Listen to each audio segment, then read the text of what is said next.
It wasn't a dream. We're not dreaming. This is real. Indiana is going to play for a national championship. Waking up this morning, some people maybe had to pinch themselves and say, wait a minute, did what I think happened last night really happen? Yes, it did. Indiana absolutely kicked the butts of the Oregon Ducks. I mean, Indiana's proven throughout this season they're one of the elite college football teams. Now they're proving that they're among the most elite ever.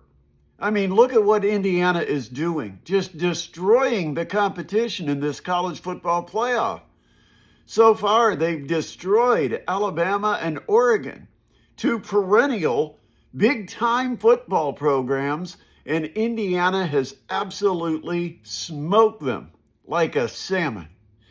And let me tell you something. Curt Cignetti, we thought he was maybe part comedian, but it turns out he's 100% prophet. We thought maybe he was joking when he took the microphone and went out on the assembly hall floor and said, Purdue sucks, but so does Ohio State and Michigan. Yeah, that gave us a good laugh. Yeah, Indiana, worst team in college football, talking smack. Yeah, that makes sense. We thought maybe Curt Cignetti was part comedian when he sat at his press conference and said, I win, Google me. Turns out that Curt Cignetti knew exactly what he was talking about. How about perhaps the most prophetic thing he said when he was rumored to be a target of some of the so-called big-time programs in the country? He said, why would I go anywhere else? We're building the next great college football superpower right here at Indiana. And he absolutely has. Indiana dominated offensively, defensively. That was just a thorough butt-kicking of Oregon. I said before the game that I thought Indiana would have an advantage having played Oregon because Curt Cignetti and his coaching staff are so good. They'd be able to break down the film and the opportunities that were maybe wasted at Oregon. I thought Curt Cignetti would have an advantage having played a team already, not a disadvantage, and it played out. I thought Indiana would be able to score points against the Oregon defense. They scored a lot more than I thought they would. 56, who saw that coming? Part of it was gifted to them because of turnovers. But anybody who wants to write this win off because Indiana had the game given to them by Oregon, you're crazy. Did you watch the game? I mean, from a physicality standpoint, Oregon, how many plays? 10 plays they had tackles for loss. 3 quarterback sacks. Indiana dominated this game physically at the line of scrimmage. Dominated this game physically. And Oregon, who had shut out Texas Tech, and everybody thought, man, this defense, look out, is playing really well right now. It is healthy, and it is aggressive, and it's going to be tough for Indiana. And then Fernando Mendoza shreds them, throwing fewer incompletions than touchdown passes, and it wasn't even close. He threw 3 incompletions, 5 touchdown passes. And what's more remarkable is that is the 6th time this year he's had at least as many touchdown passes as he's had incompletions in a football game. Perhaps one of the most accurate quarterbacks that we've ever seen in college football. And there's been comparisons made to Joe Burrow and that LSU team. I'm not sure there is a comparison. If Indiana keeps this up and does this to Miami, this is the greatest college football team of all time.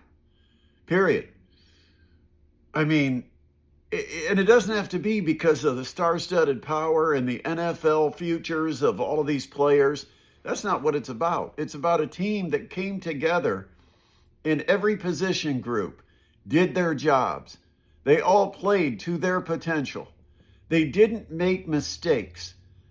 They were super, super well coached. That's what this Indiana football team is all about. I'm not going to be surprised if Indiana smokes the doors off Miami, even playing in Miami. I still expect it to be a 50-50 crowd, if not pro-Indiana crowd. I know tickets are outrageous. I mean, they start at almost $4,000 a ticket. $4,000 a ticket for a stadium that holds, 75,000 people? And so it's going to be a game of the wealthy, because the average fan is going to have a tough time covering a $4,000 per ticket price.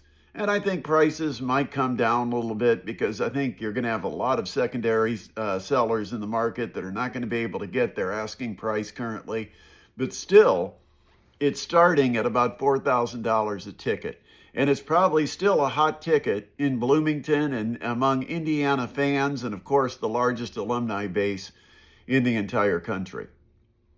But we should have seen it coming. Curt Cignetti told us all he does is win. He's talked the talk. He has walked the walk with this Indiana football program.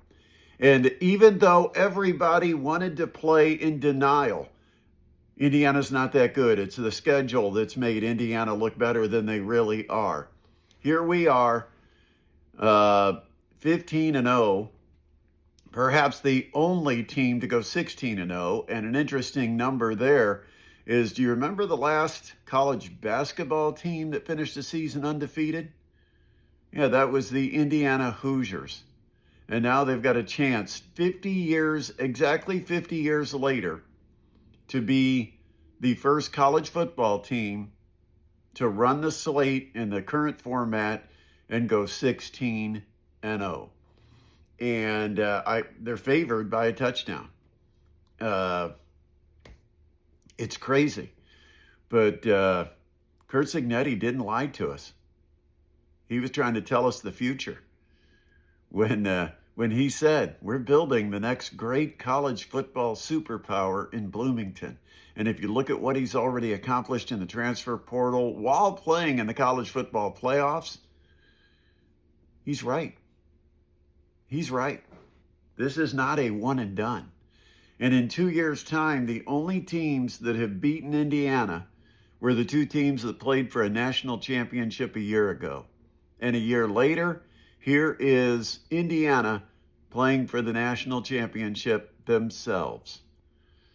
And so regardless at this point what happens, Indiana will still have no more than 3 losses, and every one of them will be to a team that played for a national championship. That's pretty impressive. And if you look at what they've done to top 10 ranked teams this year, they whipped them around. They whipped them around. Closest games, Oregon, Iowa, both on the road, and Ohio State, neutral site in the Big Ten championship game. What a season it has been, and what a win it was for the Indiana Hoosiers, who didn't even have to throw the ball and still put up 56 points. I mean, what Mendoza throw 20 times? 20 passes, completed 17, highly efficient, made some unbelievable throws, and Indiana just doesn't miss. I mean, you get the ball to their hands and they make the plays. Those 50-50 balls, they go up and get it. Surratt, Charlie Becker. I mean, these are guys that can make some unbelievable catches if you just lay the ball out there for them. Even that final touchdown pass by Williams, in the end zone, wide open, but the ball a little overthrown, and he just reached out, touched his fingertips, and he brought it in. Unbelievable. Great win for Indiana. Man, you got to be excited if you're an Indiana fan. You really do. Favored over Miami, at Miami, by a touchdown. That is Vegas now telling us, you know what? We've bought in. We're sold on the Hoosiers. It doesn't matter this game's being played on Miami's home field. It doesn't matter that Miami's had a couple of pretty impressive wins of their own. But there's a big difference between Ole Miss, who has players transferring, coaches leaving. I mean, all that going on, and Miami struggles to get a victory. and playing Oregon, who gets their second chance at you, playing with some attitude and some revenge, and you still smoke them, including intercepting a pass on a pick six on the very first play of the game. I mean, come on, man. This has got to be IU in the championship. It's got to be, right? Got to be. Hoosiers got to be able to beat Miami and put the final touch on this incredible, incredible chapter of college football. What a story it's been. Hey, we'll talk to you live coming up tomorrow, 6 o'clock. Another edition of the Sports Rush. Look forward to talking to you then. Be sure to join us and make sure you subscribe, you like, and even leave a comment on this channel. Appreciate it.